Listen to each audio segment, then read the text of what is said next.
زمانہ آئے گا شراب کو لوگ حلال کر لیں گے، جوا کو لوگ حلال کر لیں گے، اسی طریقے سے میوزک کو حلال کر لیں گے، اسی طریقے سے لوگ زنا کو حلال کر لیں گے، اور بہت سی چیزیں ہوں گی جس کو حرام کر کے جا رہا ہوں اس کو لوگ حلال کر لیں گے. دیکھ رہے ہیں نا، حلال کر رہے ہیں. میرے بھائیوں اس سے بچنے کی کوشش کرو. اور یہ شراب اور جوا اتنا ڈینجر ہے، اسی وجہ سے لوگوں کے درمیان دشمنیاں پیدا ہوتی. انما یرید الشیطان ان یوقع بینکم العداوۃ والبغضاء، شیطان چاہتا ہے کہ میں اس کے ذریعے سے مسلمان کو یا بھائی بھائیوں کو آپس میں لڑا دوں. ایک آدمی شراب پی کر کے آئے گا، کسی کو چھیڑ دیا تو ظاہر سی بات ہے آپ کا وہ دوست ہی کیوں نہ ہو، آپ کی بہن کو چھیڑ دے، آپ کی بیوی کو چھیڑ دے، آپ برداشت کریں گے؟ آپ اس کو مارنا شروع کر دیں گے. تو شراب ایسی لت ہے کہ اگر کوئی آدمی شراب پی لے تو اس کی وجہ سے دشمنی ہو جاتی ہے. کوئی آدمی جوا کھیلنے لگے اور جوا میں اگر ہار گیا اور تم جیت گئے تو وہ آدمی غصے میں آ کر کے تم کو قتل بھی کر سکتا ہے، مرڈر بھی کر سکتا ہے. فرمایا یہ شراب یہ ام الخبائث ہے، گناہوں کی ماں ہے ماں. ایک آدمی کے بارے میں پچھلے زمانے میں واقعہ ہے کہ ایک آدمی بہت دیندار آدمی تھا اور ایک فاحشہ عورت تھی، بہت خوبصورت لیڈی خاتون تھی، بہت ہی زیادہ. وہ اس کے اوپر فدا ہو گئی. اب سوچا اس دیندار آدمی کو اپنے یہاں کیسے بلاؤں، اپنی خادمہ کو بولا کہ جاؤ اس کو بلا کر کے لاؤ، ایک جگہ گواہی دینی ہے. وہ آدمی آئے اور جیسے اندر داخل ہوئے تو دروازہ اس نے بند کر دیا. اب یہ فاحشہ عورت، زانیہ عورت اندر میں بیٹھی ہوئی ہے.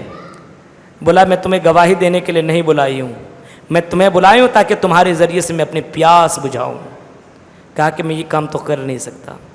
کہا کہ اگر یہ نہیں کر سکتا، یہ شراب ہے، یہ بچہ ہے، معصوم بچہ، یا تو تم میرے ساتھ غلط کرو، یا تو تم شراب پی لو، یا تو تم اس بچے کو قتل کر دو. یہ تلوار رکھی ہوئی ہے. اس نے سوچا کہ تینوں میں سے ایک کام جب کرنا ہی ہے، چھوٹا والا کام کر لیتا ہوں، پی لیتا ہوں شراب، اس سے کیا فرق پڑنے والا ہے.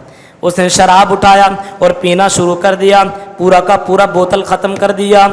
شراب کے نشے میں جیسے ہی وہ مست ہوا، اس لڑکی کے ساتھ اس نے زنا بھی کیا، منہ کالا بھی کیا، اور تلوار اٹھائے، اور تلوار اٹھانے کے بعد اس بچے کو بھی اس نے قتل کر دیا.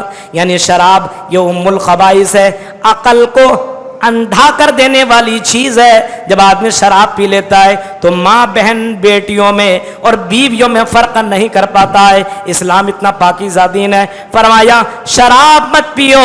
اور نبی اکرم کا جب یہ اعلان ہوا، حضرت انس بن مالک کہتے ہیں کہ میں حضرت ابو طلحہ کے گھر میں لوگوں کو شراب پلا رہا تھا. ایک آدمی اعلان کر رہا ہے مدینہ کی گلیوں میں لوگوں شراب کو آج حرام کر دیا ہے.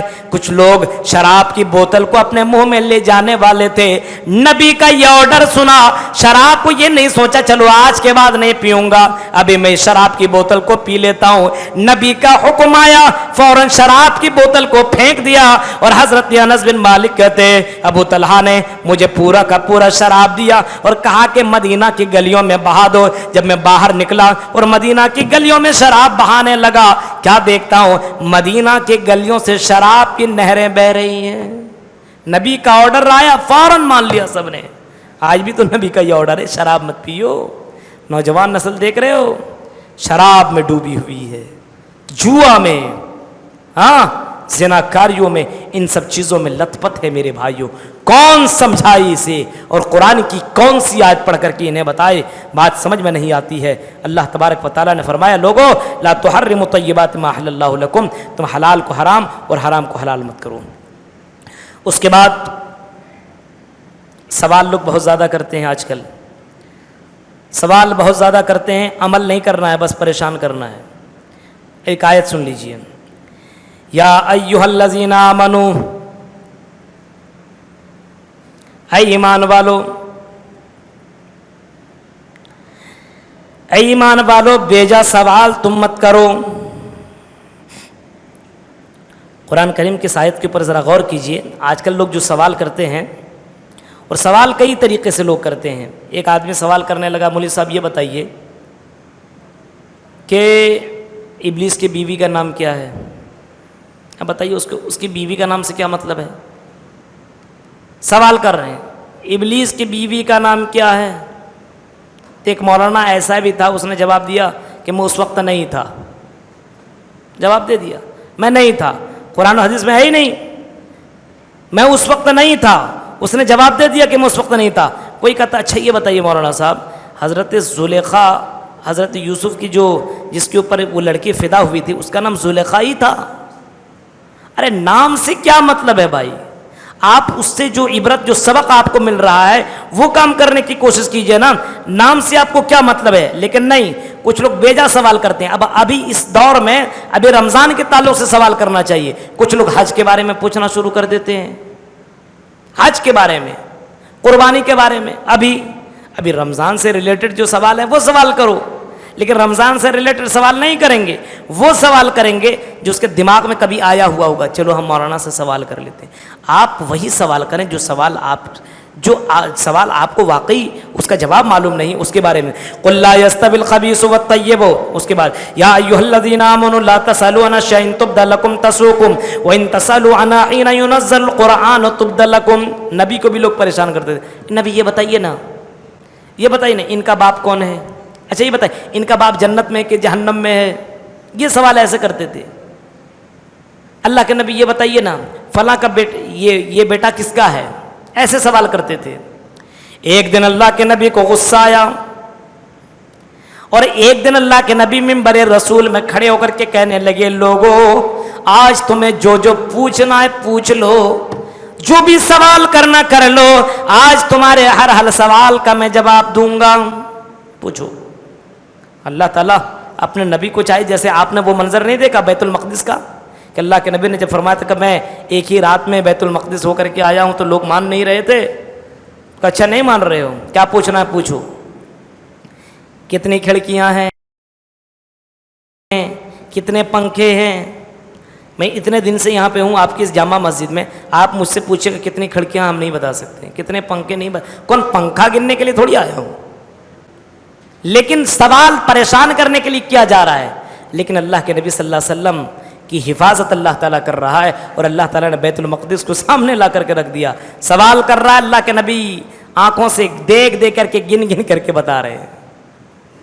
تو لوگ سوال کر رہے تھے ان کا باپ کون؟ اس کا باپ جنت میں کہ جہنم میں ہے؟ ہاں. تو ایک آدمی نے پوچھا میرا باپ جنت میں کہ جہنم میں؟ تو آپ نے فرمایا جہنم میں. مایوس ہو گیا. اللہ کے نبی نے فرمایا ادھر رہا، میرا باپ عبداللہ ہے، وہ بھی تو جہنم کے اندر ہے.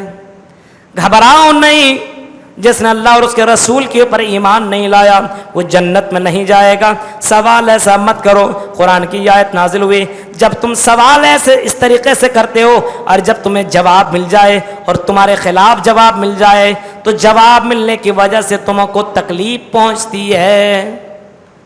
تو سوال ایسے نہیں ہونے چاہیے. سوالات برائے جانکاری ہونا چاہیے، پریشان نہیں کرنا چاہیے کسی کو. اور رمضان میں پتہ نہیں اتنا سوال دماغ میں کیوں آتا ہے. رمضان کے علاوہ سوال ہی نہیں کرتا ہے. رمضان ہی کے مہینے میں اچھی بات ہے سوال کرنا. ایک بھائی نے بڑا اچھا سوال کیا کہ سحری کے وقت جب اذان دینے لگے تو پانی پینا چاہیے کہ نہیں. اچھا سوال کیا. اذان دینے لگے تب پانی نہیں پینا چاہیے. اذان سے پہلے اب سحری والا کام کلیئر کر لو. ہاں آپ اگر اٹھنے میں دیر ہو گئی ہو اور آپ کھا رہے ہو اس درمیان اذان ہونے لگے تو جلدی آپ کھا پی لو، ختم کر لو. لیکن آپ کھا پی کر کے تیار ہو ارے فوراً اب پی لو، لگتا ہے روح نکلنے والی ہے. کچھ لوگ ایسا کرتے نا اللہ اکبر جیسے پی لو ابھی. ارے اللہ اکبر کہہ دیا وہ ختم، اب ہو گیا آپ کا خلاص، آپ اس کے بعد نہیں پی سکتے ہیں. تو سوال برائے علم ہونا چاہیے، برائے پریشانی نہیں ہونی چاہیے، کسی کو تکلیف دینا نہیں ہونا چاہیے. اس کے بعد حضرت عیسیٰ علیہ الصلوۃ والسلام کا کچھ منظر اور کچھ واقعہ ذکر کیا گیا ہے. حضرت عیسیٰ علیہ الصلوۃ والسلام کو بغیر باپ کے پیدا کیا. دنیا میں ایک پہلا شخص ہے جو بغیر باپ کا پیدا ہوا. حضرت آدم ہے جو بغیر ماں اور بغیر باپ کے پیدا ہوئے ہیں. حضرت حوا جو بغیر ماں کے پیدا ہوئے ہیں. اور پوری دنیا کے لوگ ماں باپ کے سے پیدا ہوتے ہیں، مطلب 4 طرح کے لوگ دنیا میں آتے ہیں. حضرت عیسیٰ علیہ الصلوۃ والسلام کو اللہ تعالیٰ نے بے شمار معجزات عطا کیے تھے. مٹی سے اگر کوئی پرندہ بنا دیتے اور پھونک مار دیتے تو اللہ کی اجازت سے وہ پرندہ اڑنے لگتا. قبر والے سے کہتا ہے اٹھ، اللہ کی اجازت، تو قبر والا اٹھ کر کے کھڑا ہو، کیا نام ہے؟ یہ نام ہے. اچھا چل قبر میں چلا جاتا. کیا کھائے ہو؟ ہم کیا کھائے آپ کو معلوم ہے؟ جس کے گھر والے نے کھلایا اسی کو معلوم ہے کہ مولانا نے آج کیا کھایا ہے. آپ کو تھوڑی معلوم ہے. حضرت عیسیٰ علیہ الصلوۃ والسلام کسی کو بتایا یہ تم کھا کر کے آ رہے ہو نا, یہ کھائے ہو نا, یہ کھائے ہو نا. تو حضرت عیسیٰ علیہ الصلوۃ والسلام کو بے شمار معجزات دیے تھے. اگر کوئی جس کے سر میں کبھی بال ہی نہ اگا ہو, حضرت عیسیٰ صرف ہاتھ پھیر دیتے تو بال اگ جایا کرتا تھا, کوڑھیا پن دور ہو جایا کرتا تھا. اللہ تعالیٰ نے بے شمار معجزات عطا کیے تھے. ایک مرتبہ ان کے ساتھیوں نے کیا کیا, حضرت عیسیٰ علیہ الصلوۃ والسلام سے کہا بڑی بھوک لگی ہے, اللہ تعالیٰ سے دعا کرو کہ ہمارے لیے آسمان سے دسترخوان نازل کر دے, آسمان سے دسترخوان نازل کر دے, آسمان سے. اچھا, حضرت عیسیٰ علیہ الصلوۃ والسلام نے کہا رے بھائی صبر کرو, صبر کرو, صبر کا بدلہ اللہ تبارک و تعالیٰ دینے والا ہے. تم ایسی چیزوں کے بارے میں ڈیمانڈ مت کرو جس کی وجہ سے تم پریشانی میں پڑ سکتے ہو. کہنے لگا نہیں اے اللہ کے نبی, آپ اللہ کے نبی ہیں, ہمیں یقین ہو جائے گا کہ آپ واقعی اللہ کے نبی ہیں. آپ دعا کیجئے کہ آسمان سے دسترخوان نازل ہو. تو حضرت عیسیٰ علیہ الصلوۃ والسلام نے دعا کر دیا, هل يستطيع ربك ينزل علينا مائدة من السماء قال اتقوا الله ان كنتم مؤمنين. حواریوں نے کہا کہ عیسیٰ ابن مریم کیا آپ کا رب اس بات کی طاقت رکھتا ہے کہ ہمارے لیے آسمان سے دسترخوان نازل کر دے؟ ہم بھوکے ہیں, پیاسے ہیں, کئی دنوں سے ہم نے کھانا نہیں کھایا ہے. حضرت عیسیٰ نے کہا قالوا نريد ان ناكل منها, ان لوگوں نے کہا ان ناكل منها وتطمئن قلوبنا ونعلم ان قد صدقتنا ونكون عليها من الشاهدين. قال عيسى ابن مريم ربنا انزل علينا مائدة من السماء تكون لنا عيدا لأولنا وآخرنا وآية منك وارزقنا وأنت خير الرازقين. حضرت عیسیٰ کو کہنے لگے نازل کر دیجیے, ہم کھائیں گے پیئیں گے, ہمارا دل کو سکون ملے گا, ہم عبادت کریں گے. اللہ تبارک و تعالیٰ بہت بڑا رزاق ہے, بہترین رزق دینے والا ہے. حضرت عیسیٰ علیہ السلام نے کہا کہ ٹھیک ہے. اللہ تعالیٰ نے کہا میں نازل کر دوں گا, لیکن نازل کر دینے کے بعد اگر یہ پلٹ گئے تو ہم ان کو ایسی عذاب دیں گے کہ دنیا میں ہم نے ایسی عذاب کسی کو نہیں دیا ہے.